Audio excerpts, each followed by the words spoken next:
কালী পুজোর দিন বিকেলবেলা আকাশটা এতই ঘনঘটা করে অন্ধকার করে এসেছিলো, তো আমি ভয়ে ভয়েই তাড়াতাড়ি রান্নাটা চাপিয়ে দিয়েছিলাম। যেহেতু সন্ধেবেলাও সবাই চলে আসবে, আমি সেখানেও খানিকটা হয়তো ব্যস্ত হয়ে পড়বো, তো খানিকটা সেই কারণেও তাড়াতাড়ি চাপিয়ে দিয়েছিলাম। তো প্রথমেই আমি কুকারের মধ্যে মটর কড়াইটা সেদ্ধ করতে দিয়ে দিয়েছিলাম, কারণ রাত্রে হবে ঘুগনি। তো ওটা একদিকে সেদ্ধ হতে বসিয়ে দিচ্ছি, আর তারপরে একদিকে চা চাপিয়ে দেবো। জানেন তো আমাদের বিকেলে একটু চাটা তাড়াতাড়ি খায়। তো দুটো একসাথে কাজ হতে হতে আমি আবার এদিকে খানিকটা পনিরটাও কেটে নিতে পারবো, যেহেতু অনেকটা পনির কাটতে টাইমও লাগবে। তো সেই হিসেবে আমি দুদিকে দুটো গ্যাসে কাজ হচ্ছে, আর আমি এদিকে ততক্ষণ পনিরটা কেটে নিতেও পারবো। আজ যেহেতু কালী পুজো, আমাদের পুরো গ্রামটাই এই দিন নিরামিষই খায়। তো দিনের বেলা দুপুরবেলাতেও নিরামিষ হয়েছে, আর রাত্রেও নিরামিষ হবে। তো আজকে আমাদের রান্না হবে এই পনিরের তরকারি, ঘুগনির তরকারি আর লুচি আর কি। আর মিষ্টি তো থাকবেই, এই আর কি মেনু। তো ওদিকে ঘুগনির কড়াইটাও সেদ্ধ হয়ে গেছে, শুধু প্রেশারটা খোলার অপেক্ষায়। ততক্ষণ আমি পনিরটা ভেজে নিলাম। আর তারপর এদিকে এসে গেছে মুষলধারে বৃষ্টি, জানলা দরজা সব বন্ধ করে দিচ্ছি, এত জোরে ছাট আসছিল। তো তারপর আমি এখানে কড়ায় একটুখানি নারকোল কুচি করে ভেজে নিয়েছিলাম, কারণ নিরামিষ ঘুগনিতে বেশি একটু নারকোল কুচি দিলে খুব ভালো লাগে খেতে। আমি কাবলি ছোলা আর ঘুগনির কড়াইকে একসাথে সেদ্ধ করতে দিয়েছিলাম, দুটো মিশিয়ে করলে না বেশ টেস্ট হয় বেশ রান্নাটা।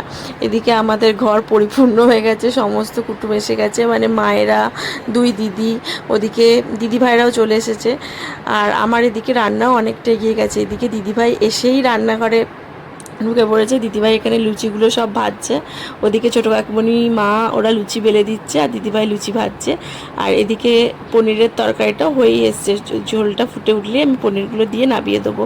তো আমাদের সমস্ত কাজ কমপ্লিট, রান্নাবান্নাও কমপ্লিট। এবার যাচ্ছি পুজো দিতে। আসলে আমাদের এখানে একটু না রাত করেই পুজো নেয়, মানে পুজো নিয়েই তারপরেই সঙ্গে সঙ্গে পুজোটা শুরু হয়ে যায়। ওই জন্য 9:30 10টার দিকে আমরা গিয়েছিলাম পুজো দিতে। তো সবাই মিলেই যাচ্ছি। আর আমাদের দেখতেই পাচ্ছেন, বাড়ি থেকে বেরোলেই একদম মায়ের মন্দির। আর আমাদের এই মা না প্রচণ্ড জাগ্রত মা।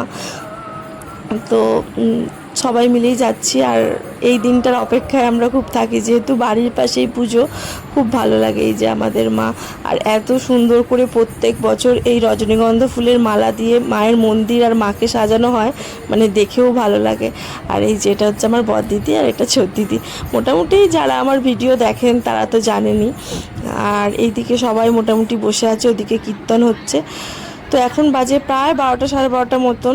মাঝখানে অনেকটা টাইম কেটে গেছে, বাড়িতে সবাই খাওয়া দাওয়া করালাম, ওরা সবাই শুয়ে পড়েছে। আর আমি, মা, বাপি, দিদিভাই, আমার এখানকার মা সবাই মিলে এসে বসে আছে। আর এই যে এখানে আমার দুই কাকি শাশুড়ি দুজনে মিলে গল্প করছে। তো কোনো বছর পুজো দেখার সৌভাগ্য হয়নি, কারণ ছেলেটা ছোট ছিল। আর যেহেতু মা যায়, মায়েরা যায়, সৌমও ঠাকুরতলায় থাকে, তো ছেলেটার কাছে কেউ তো থাকতে হবে। ওই জন্য আমি প্রত্যেক বছরই ছেলের কাছে থাকি, তো কোনোবারই যাওয়ার সৌভাগ্য হয় না। তাই এবছরই ঠাকুরের কাছে এসে মন্দিরে পুজো দেখার সৌভাগ্য হয়েছে। তো এখানে সবাই দণ্ডি কাটছে। তো চলুন, এরপর হবে আস্তে আস্তে পাঠা বলি, তারপর আরতি। তো চলুন, আজকের ব্লগটা আমি এখানেই শেষ করলাম। ভালো লাগলে অবশ্যই একটা লাইক কমেন্ট করে দেবেন। আজকের মতন টাটা, বাই। দেখা হবে পরের একটি ভিডিওতে।